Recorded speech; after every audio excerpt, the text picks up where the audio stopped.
Hey, this is Notser, and today we're going to be taking a look at the Kleber. This is the Tier 10 French destroyer, and this is a rank match.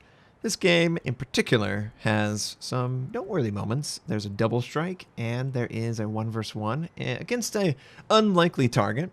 You'll obviously know it when it happens, and I can't wait for you guys to see it.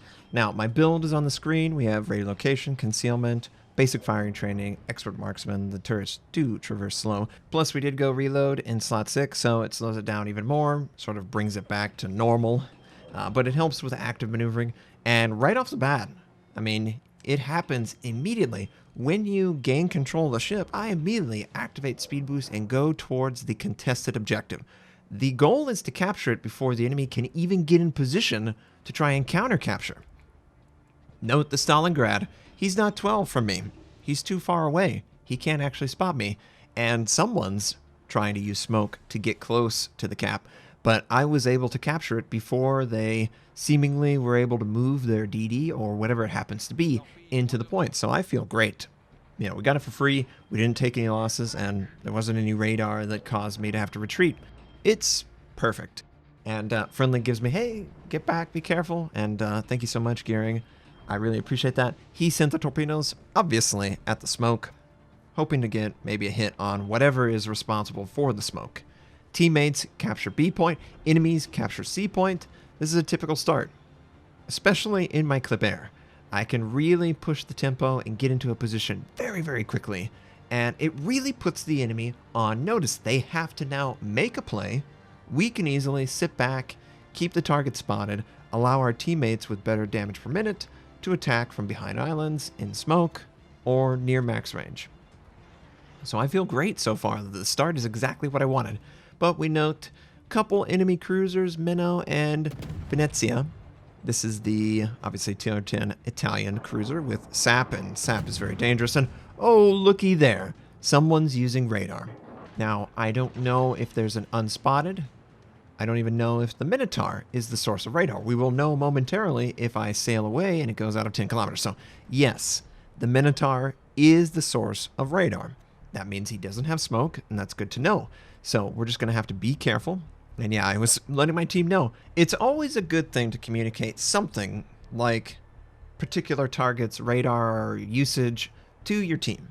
And because I said, you know, I think he has radar, well, because clearly he used radar against us, note the enemy DDs. They are actually radar spotted by my team. So I'm just going to move in and try and punish them. Now, initially we start on the Shima, but it's more because the Shima's behind the island and I'm not going to be spotted by the shot. And we do pretty good. So then I say, okay, they're still spotted. Let's go full on main battery reload and see how well it works out. But look at there. The gearing is nearly dead. Now, one thing I regret, I just wish that I would have focused the gearing, paid more attention to his health, because maybe we could have killed him. We lose the radar spot. They use smoke once again. It's a dynamic DD duo. And we have incoming drastically. But as you can see, Kleber, it can stop and start on a dime. And stopping and starting on a dime is really annoying for lead.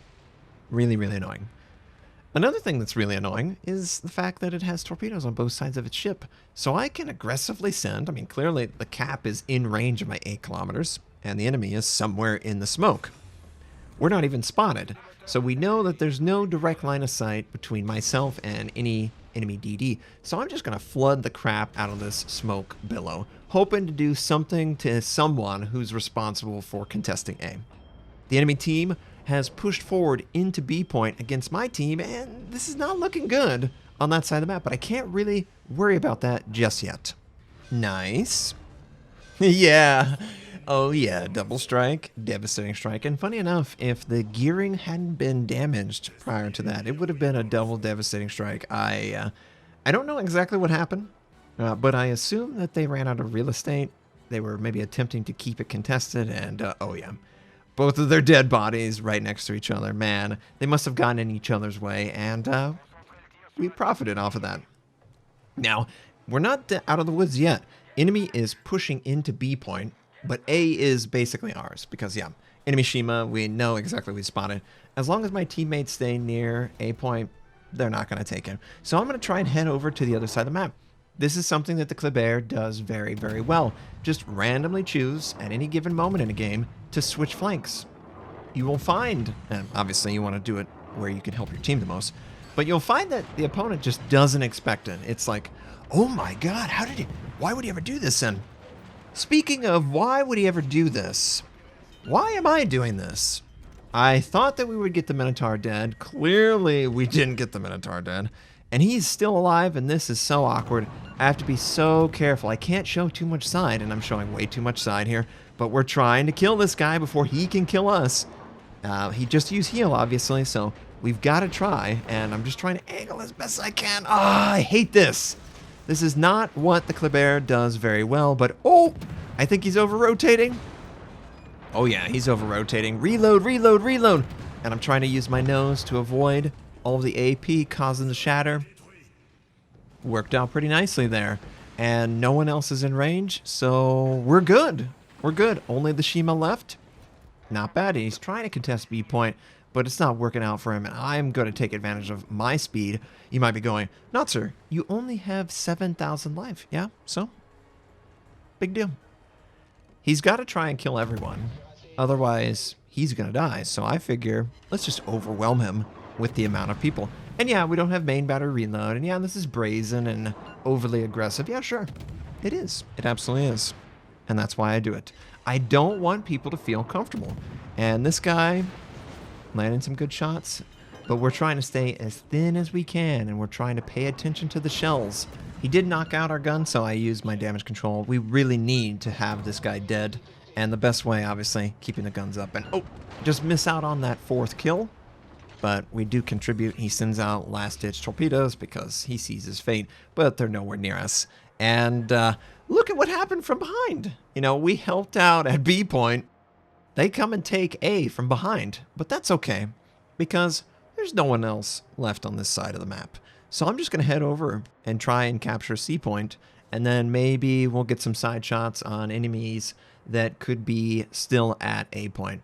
And, you know, this game ended up being pretty outstanding from my point of view. I mean, we single-handedly are the reason that 2 ships are dead at least, and we contributed to a grand total of 4 ships being dead. There's only 5 ships dead on the enemy team. So 4 out of the 5, we had a direct hand in assist. And that's great. If I'm playing a game and I have that kind of impact for my team, I feel like I have succeeded for them. When I only have, you know, less than a kill or just 100,000 damage done farmed, you know, the damage is nice, but it's not helping my team if the target is still alive, you know. And sometimes the target is still alive, but we were able to finish off some DDs and survive that near misstep against the Minotaur. I swear I tried to kill him before he could recover, but it, you know, the second he used his heal, the second I pulled the trigger there. So we're just going to confirm capture. I'm going to edge myself just a little bit over to this island, use it to block my side. Of course, I was the one spotting the Hindenburg. But we do get a friendly radar, and we're going to take advantage of it. So just keep the island in between my ship and the enemy. Use the capture. Every time we capture a base, we do get an extra fire chance because of the commander we're using, and just use an AP on the broadside.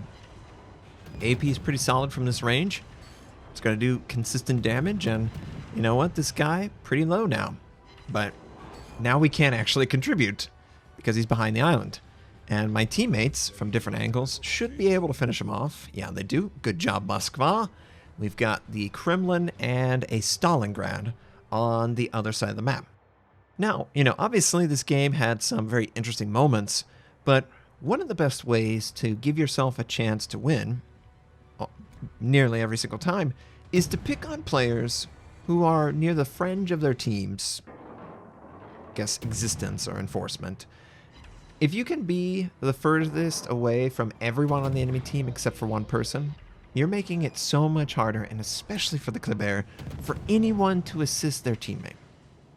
It's a great tactic to use, and friendly lands a couple torpedoes on the Kleber, the Kremlin. We're the Kleber.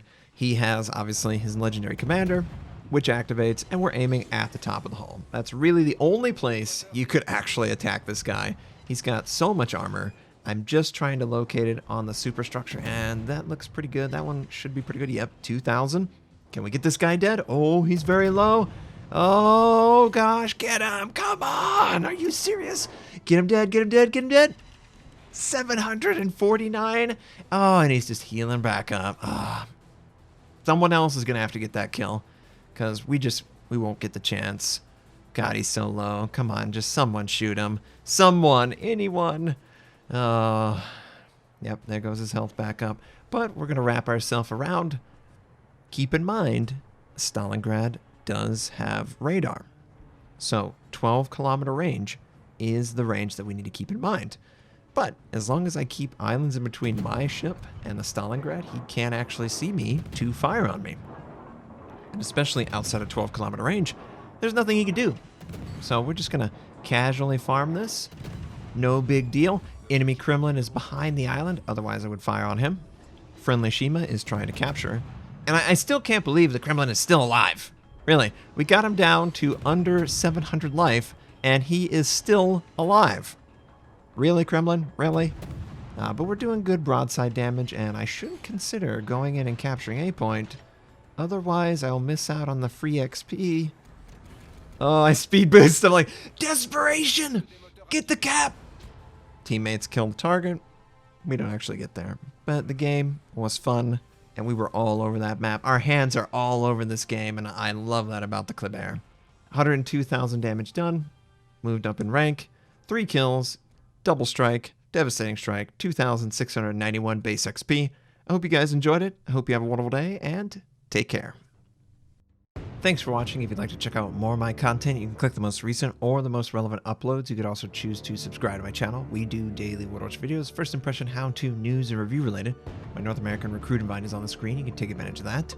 I stream at twitch.tv/Notser. Thank you, have a wonderful day, and I'll catch you next time.